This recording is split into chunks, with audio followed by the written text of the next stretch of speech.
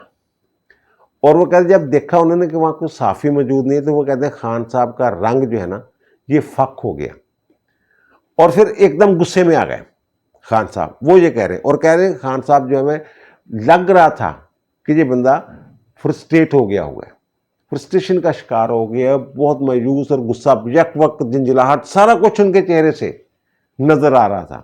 تو انہوں نے کہا جناب صحافیوں کو بلائیں ورنہ میں تو واک آؤٹ کر دوں گا، میں بائیکاٹ کر دوں گا اس کارروائی کا، پھر جو میرے ساتھ کرنا کر لیں.